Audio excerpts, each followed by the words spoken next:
사도행전 두 번째 강의입니다. 13장부터 28장까지 내용인데 앞에 나왔던 강의 내용을 보시면 많이 내용이 일치하기 때문에 이번 강의만으로도 이번 강의에서 충분히 내용을 파악할 수 있고, 내용적인 내용면에 있어서 13장부터 28장까지 내용이 훨씬 많은 내용이지만 이 책에서 다루는 범위는 그렇게 많은 것을 다루지 않고 간단하게 정리하면서 넘어갑니다.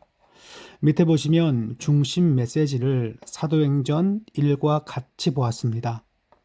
오직 성령이 너에게 임하시면 너희는 권능을 받고 예루살렘과 유대와 사마리아와 땅끝까지 이르러 내 증인 되리라 라는 말씀이 나와 있는데, 성령이 임하시면 이란 단어가 중요합니다. 그 단어에 대한 언급이 없이 그냥 됐기 때문에 좀 아쉬운 부분이 있는데, 성령이 임하신다면 내 증인 되리라.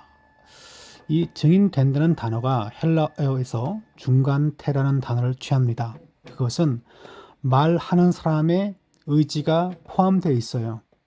즉 주님께서 이 말씀을 하실 때에 주님의 마음의 의지가 성령을 너에게 보내주어 너희가 증인되게 만들어 주겠다라는 그런 뉘앙스라는 것을 볼 수 있습니다.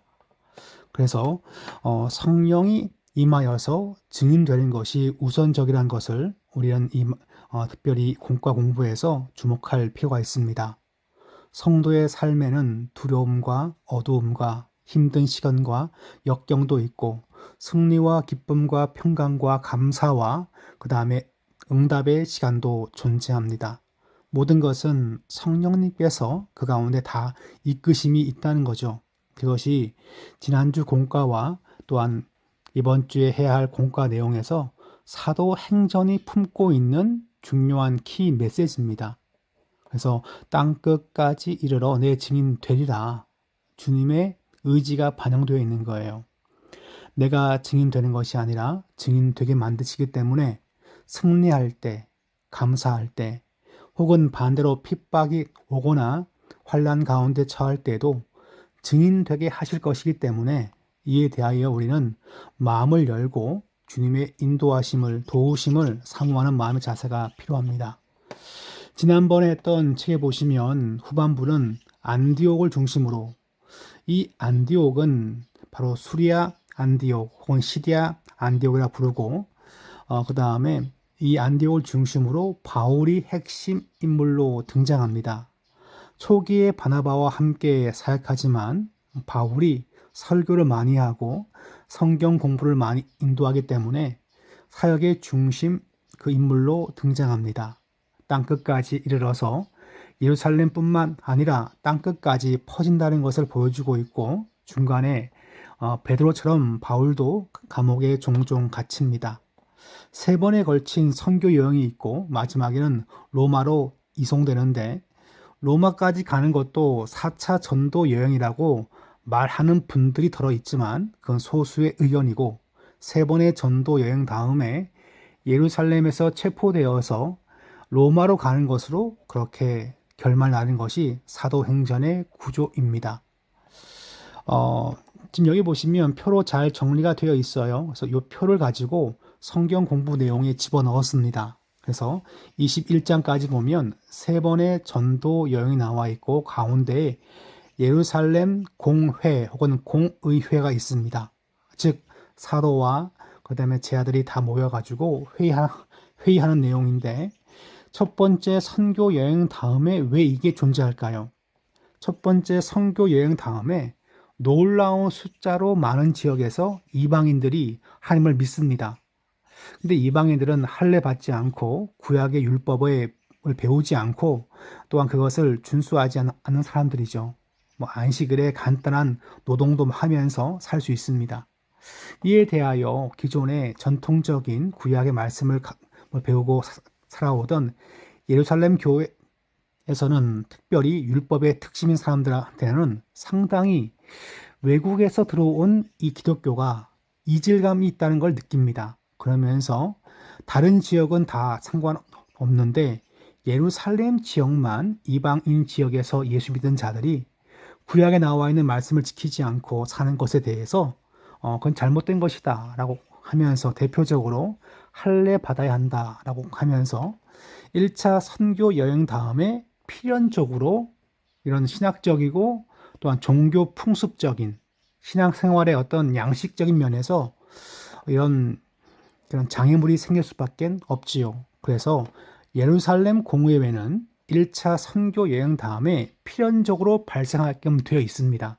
그 다음에 2차, 3차 선교 여행 가는데 1차는 튀르키예 중부 지역을 중심으로 중남부 지역을 중심으로 그것을 다 했고 2차 선교 여행은 튀르키예란 말이 별로 좋은 말도 아닌데 터키 이 서부 해안과 그 다음에 그리스 해안가를 중심으로 2차 전도 여행을 합니다.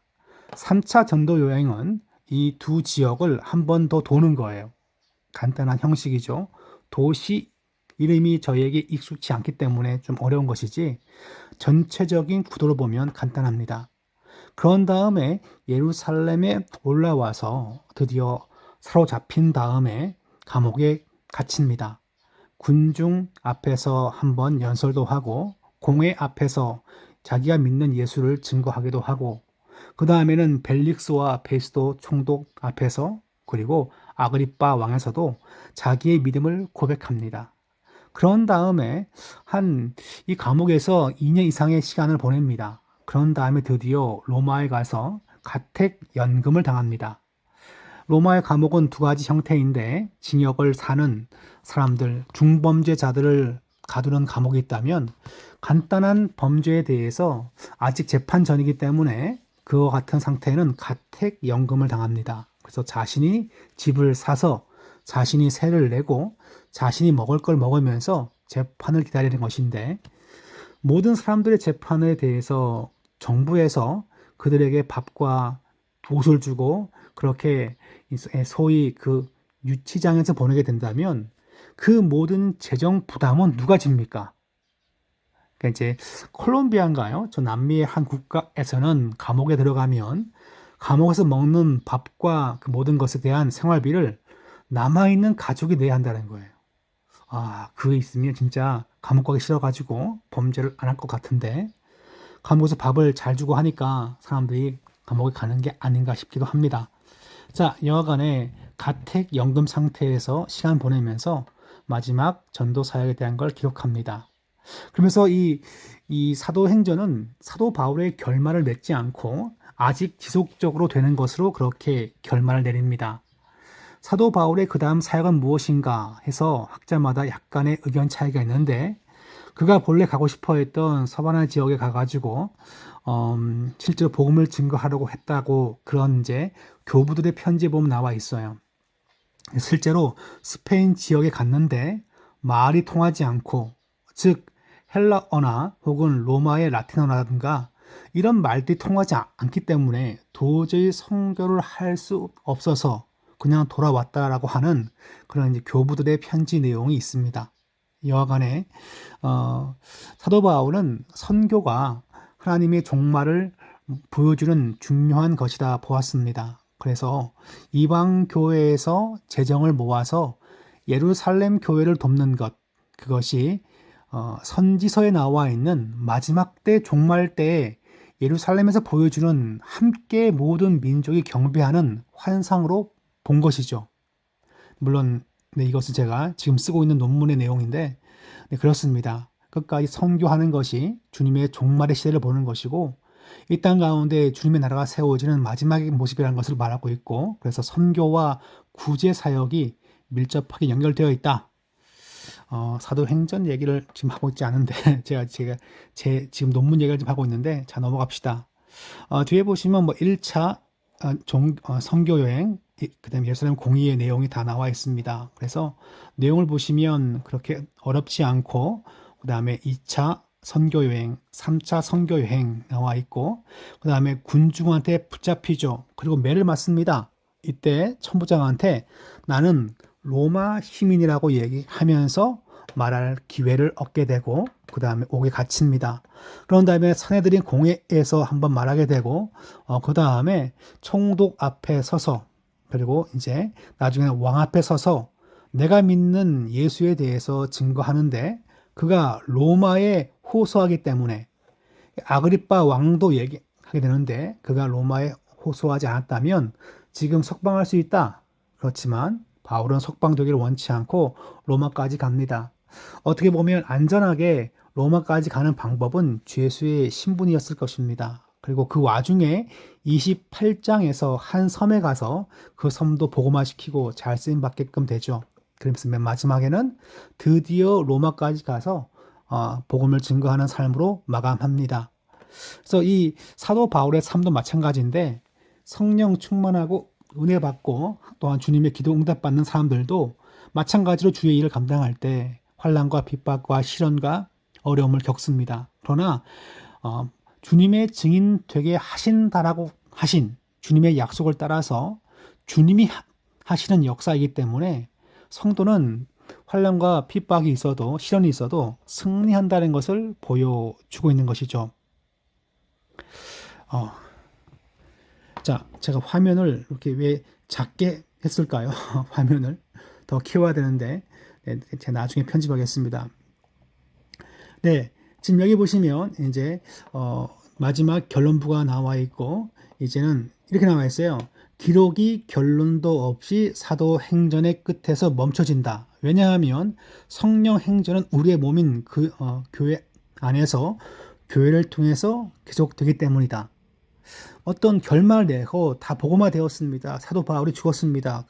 그런 말이 없고 계속 되는 것으로 끝나는 거예요. 물론 아직 사도 바울의 사역이 끝나지 않기 때문에 이 누가의 사도행전은 끝을 맺을 수가 없겠죠. 그죠? 그렇지만 이것이 상당히 문학적이고 신앙적인 교훈을 갖고 있는 거죠.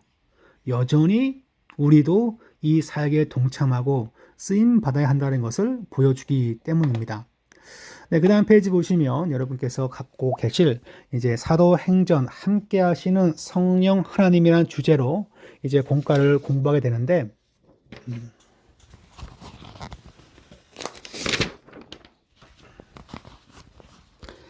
네, 이걸 자세히 보시면 1번 안디옥 교회에서 이방 선교를 위해 처음 파송한 사람은 누구인가? 바울과 바나바죠. 이방 선교를 하고 싶다면 누군가는 가야 되는 것입니다. 누군가는 가야 되고 누군가는 전해야 되는 거죠. 기도하고 후원금만 내는 걸로 끝나는 것이 아니라 누군가는 보내야 되는데 바로 바울과 바나바가 처음에 쓰임 받습니다.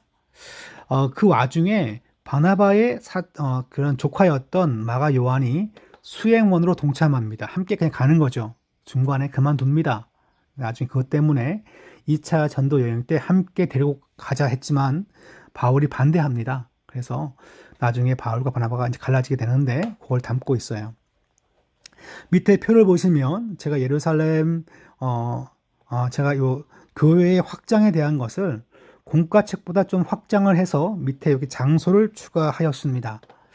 자, 13장부터 21장 17절까지는 교회가 확장되는 거예요. 확장.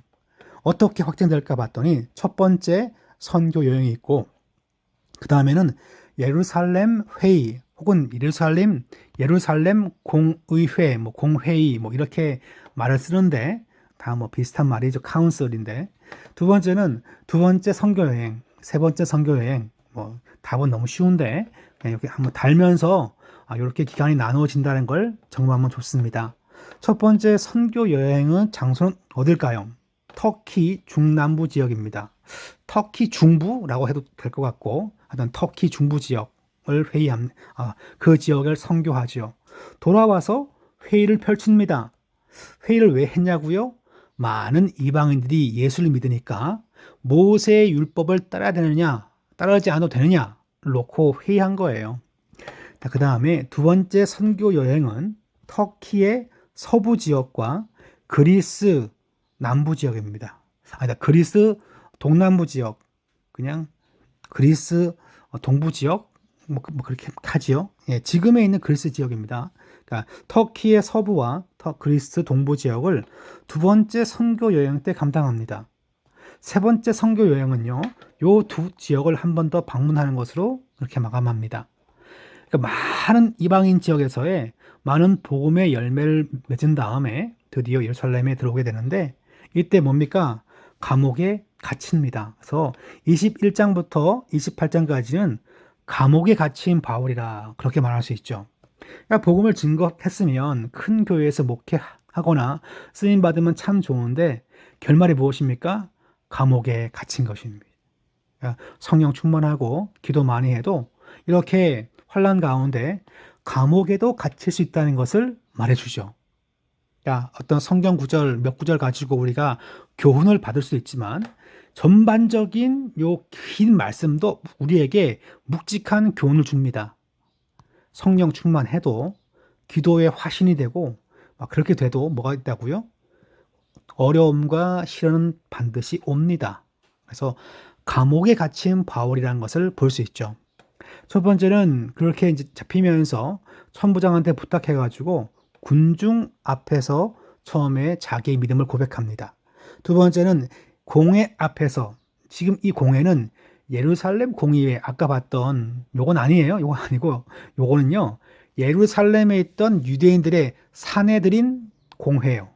그러니까 이 공회는 현재로 말하면 국회 정도로 보시면 국회에서 그러니까 자기의 믿음을 얘기하고 증언하게끔 됩니다. 요 마지막은 뭐냐니까 장소가 어딜까요? 예루살렘에서 이렇게 군중 앞에서 연설하고 그 다음에 사내들인 공회에서 그렇게 한번 연설합니다.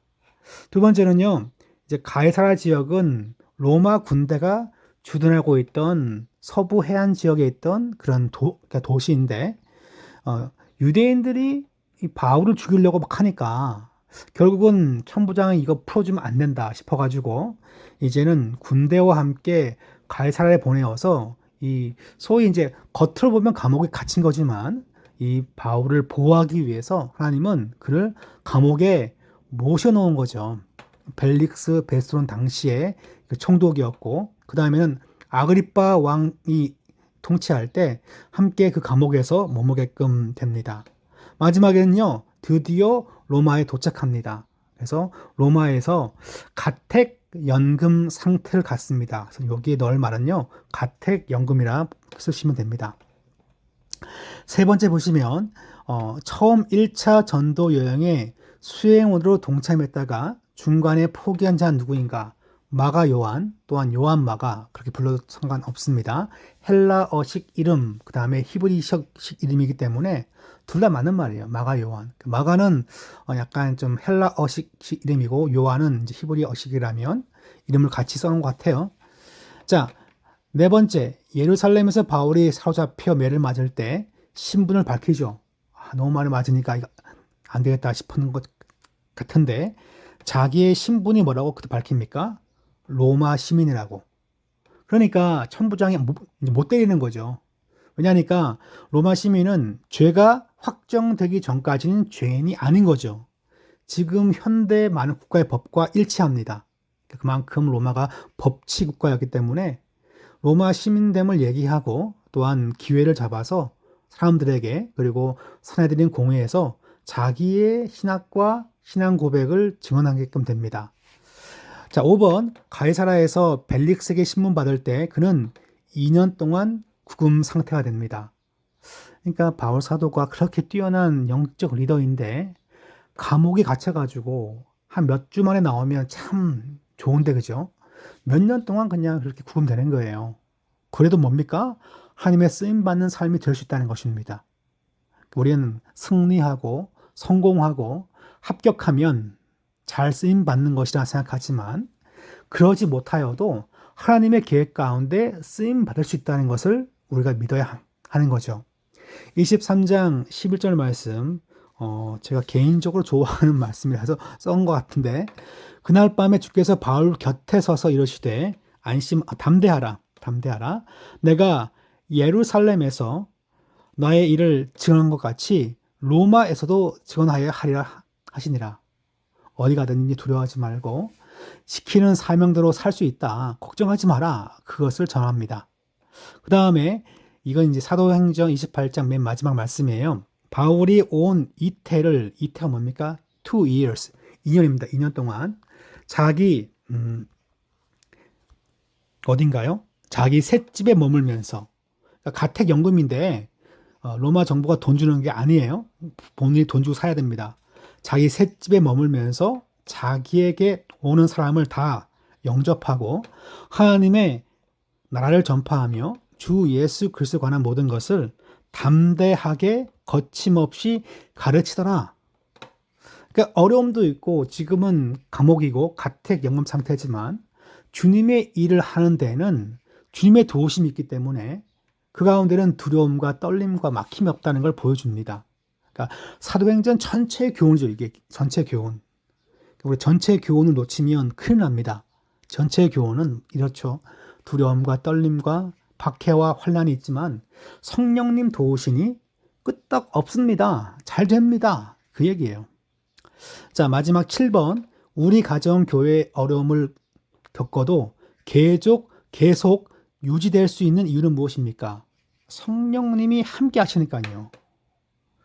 내 가정에 있는 나 개인적으로의 어려움은 뭡니까? 네, 이런 것을 학생들한테 물어볼 수 있겠죠. 지금 고민이 뭐니? 뭐 대부분 공부 입시에 그죠? 그 때문에 참 걱정 많구나 싶다면 함께 하시는 성령님 기도하자. 교사 먼저 야 우리 기도하자 할 수 있어. 그와 같은 이제 영적인 긍정적인 생각을 가지고 우리 학생들한테 증언할 필요가 있습니다. 그래서 함께 하시는 성령 하나님이 있기 때문에 그 어느 누구라도 어려움을 겪지만 우리가 승리할 수 있다. 그와 같은 마음 먹는 것이 사도행전 스터디의 마지막 목표이기 때문에 이걸 잘 머리에 두고서 잘 그렇게 공과를 터치하면 좋겠습니다.